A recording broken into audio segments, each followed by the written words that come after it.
저 멀리서 워워워워워워워 저기서 워워워워워 오히려 시골 정감 있고 좋지 않나요 이거? 행구님, 산책하다가 사람을 보면 짖는데 그렇다고 모든 사람을 보고 다 짖지는 않아요. 가끔은 사람을 보고 낑낑거리면서 짖기도 하는데 보통 다른 강아지들도 이런 경우가 많은가요? 제가 초보자라서 열심히 공부를 하는데도 아직 부족한 게 너무 많네요. 네, 엄청 많죠. 그런 경우 엄청 많고요.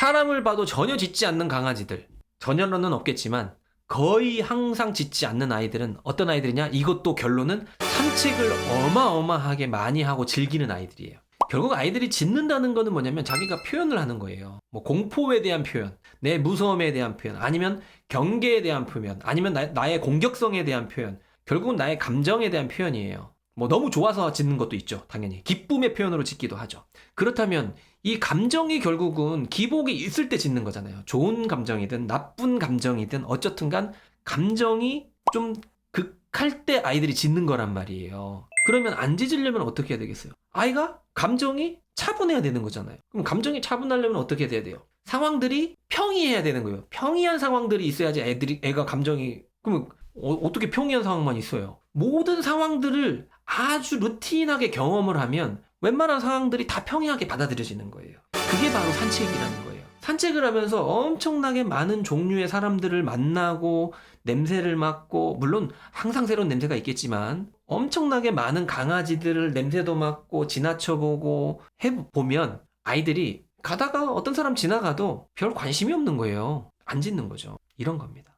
만약에 우리 아이는 산책도 시켜본 적도 없고 사람들 만나본 적도 없고 뭔가 사회성을 기회를 줘본 적도 없는데, 한 번도 그런 기회를 줘본 적도 없는데 그럼에도 불구하고 우리 아이는 전혀 사람한테 안 짖어요. 그거는 좀 다른 거예요. 그거는 좋은 게 아니에요. 아까 전자랑은 좀 달라요. 그런 안 짖는 건 어떤 거냐면 이 아이가 너무 소심한 거예요. 의욕이 너무 떨어진 거예요.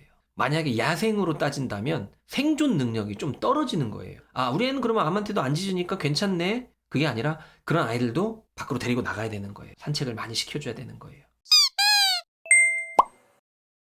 선생님, 강아지는 짖어야 정상인가요? 당연히 짖어야 정상이죠. 짖어야 정상인데 아까 말씀드렸던 것처럼 얘가 짖어야 할 상황일 때 짖는 게 정상이에요. 근데 그 짖어야 할 상황이 각자 개마다 다 다르다는 거예요. 예를 들면 A라는 강아지한테는 모든 게 짖어야 되는 상황인 거예요. 초인종 소리도 내가 짖어야 되는 상황이고, 엄마가 들어오는 것도 내가 기분이 좋으니까 너무 짖어야 되는 상황이고, 엄마가 나갈 때도 내가 짜증나니까 짖어야 되는 상황이고, 비가 오거나 천둥 소리가 날 때도 내 감정을 자극하니까 짖어야 되는 상황이고, 이 아이한테는 그 모든 상황이 짖어야 되는 상황이기 때문에 이 아이한테는 그게 정상인 겁니다. 근데 예를 들면 이 아이는 너무 사회화가 많이 돼서 이 사람 사는 세상을 너무 이해를 많이 했어요. 어릴 때부터. 그래서 이 아이는 본인한테 짖을 상황이 별로 없어요. 사람이 왔다 갔다 해도 사람을 무관심한 게 아니라, 아, 이거는 내가 감정이 오르락 내리락 하지 않기 때문에, 아, 이 사람이 왔네? 이렇게 인식만 하지 짖을 상황이 아닌 거예요. 그럼 이 아이는 짖지 않는 게 정상인 겁니다. 이해가 되세요? 그래서 제가 말씀드리는 건 짖는 게 좋은 거다, 안 짖는 게 좋은 거다는 아닙니다. 근데 만약에 너무 여러 경우에 많이 짖는 게 문제가 된다라고 한다면 우리 그 짖는 강아지 아이가 그 상황을 짖을 필요가 없는 상황이라고 가르쳐주면 되거든요. 근데 그러려면 이 아이한테 그것보다 훨씬 많은 경험을 주셔야 된다는 거예요. 우리 단발초코님처럼, 야, 너 그냥 막 짖어. 너가 짖고 싶을 때 언제든지 짖어. 나는 그거 응원할게. 그것도 좋아요. 대신에 이제 우리 초코님은 그렇기 때문에 아무리 짖어도 괜찮은 그런 곳으로 이사를 갔었다고 하셨잖아요. 그쵸? 그런 곳이라면 굳이 그런 걸 가르칠 필요 없겠죠. 예를 들면 제가 어릴 때 시골에 살 때 다 집 앞에 이렇게 개를 하나씩 묶어놓고 키우면 집 지키는 개라고 했단 말이에요, 실제로. 그 당시에는 도둑들이 뭐 왔다 갔다 하니까 담도 넘고 막 문도 안 잠궈 놓고 하니까 시골에 예를 들어서 뭐 과실 나무라든가 이런 것들이 있는데 거기 다 개들 한 마리씩 묶어 놓는단 말이에요. 개들이 왕왕 짖으면 나오는 거예요. 혹시 누구 도둑이 왔나? 이렇게. 그런 아이한테 야, 너 짖지 마. 짖으면 안 돼. 이렇게 하면 또 안 되는 거니까. 그래서 상황마다 다 다르다. 예.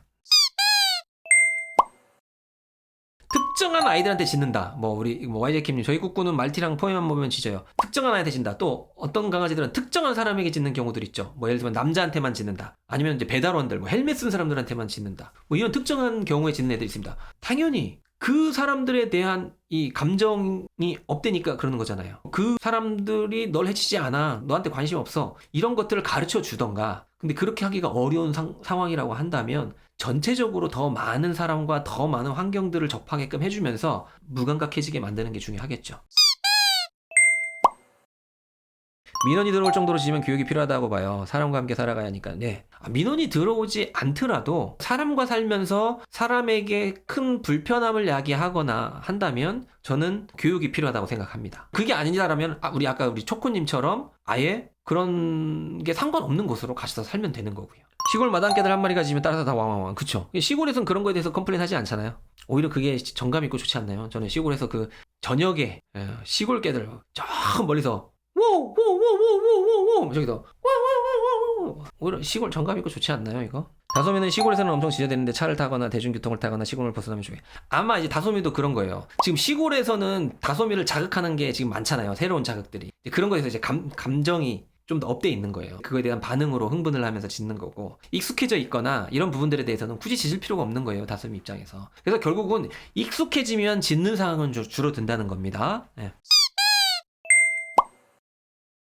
행구, 그만이라는 말을 잘 알아들어서 가끔 사람을 보고 짖으면 줄을 좀 당기고 그만 이러면 제지하는데 이렇게 해도 되나요? 아니면 그냥 큰 제지 하지 않고 멈추 아니요. 그만 그렇게 하시면 됩니다. 뭐 말씀을 하시거나 아니면은 사실 말이 아니라 목줄을 하셨다면 목줄만 탁 하는 것도 한 가지 방법이에요. 그 상황일 때마다 짖지만 하는 의미도 되지만 야, 그 사람 보지 말고 그러니까 너가 지금 짖는 대상을 보지 말고 날 봐. 그 개념으로 해주시는 게 좋습니다. 만약에 사람이 지나갈 때 그 사람을 보면서 왕왕왕 짖는다. 그 사람을 보니까 짖는 거잖아요. 그러면 그때 얘가 짖으려고 하는 찰나에 목줄로 당기거나 아니면 뭐 스킨십을 하거나 아니면 뭐 호칭을 부르거나 그렇게 해서 야, 그 사람 보지 말고 날 봐. 그 사람 지나가는 건 너랑 상관없는 거야. 저 사람도 너한테 관심 없고 너도 관심 가질 필요 없어. 이런 식으로 무감각하게 지나치게 해주시는 거죠.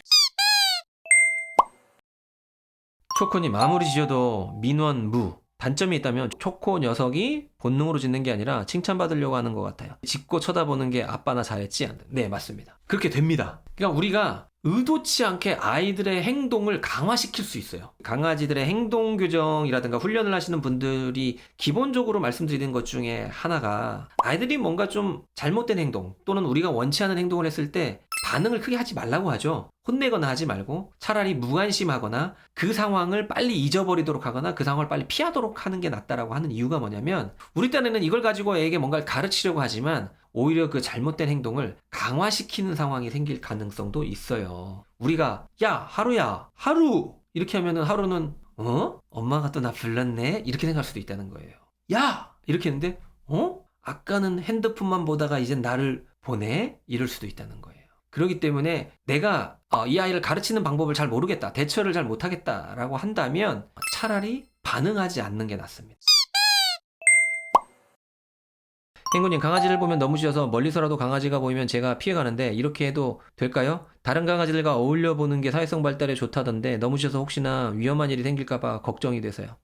너무 멀리서부터 너무 격렬하게 반응을 하는 거라면 네, 피하시는 게 일단은 지금은 맞습니다. 따로 교육을 하실 수 없는 상황이라면. 근데 그 정도가 아니라 강아지가 만약에 저기서 이제 오는 게 보여요. 근데 이제 그때 아이가 강아지를 보면서 냄새를 맡으면서부터 경계를 하고 짖기 시작을 한다. 그러면 보호자분이 해주시는 훈련법이 아까 제가 말씀드렸죠. 그동안 이 아이한테 보호자인 나를 보게끔 만들면 돼요. 그냥 거기에 서서 쓰다듬어 준다든가 스킨십을 한다든가 정 안 되면 간식을 좀 준다든가 이런 식으로 하면서 뭐 기다려 한다든가 이런 식으로 뭔가 얘랑 얘기를 한다든가 이런 식으로 하면서 얘가 지나가는 걸 다 알거든요. 그래도 보진 않아도 냄새가 다 나기 때문에 얘는 다 알아요. 근데 관심을 그 걔한테 두지 말고 보호자인 나에게 두게끔 하는 연습을 해주실 수 있다면 보호자님이 그렇게 해주실 수 있다면 그렇게 해주는 게 교육적으로는 도움이 됩니다. 그런 것들을 자주자주 하다 보면 조금씩 얘가 둔감해집니다. 그러면 애가 강아지들이 지나갈 때 내가 엄마를 딱 보니까 날 예뻐해 주네. 간식을 주네. 그럼 강아지가 지나가는 일은 나에게는 좋은 일. 이런 식으로 매치가 되는 거예요. 기본적으로 강아지들의 행동 훈련은 다 이렇게 하는 거예요. 단순하게.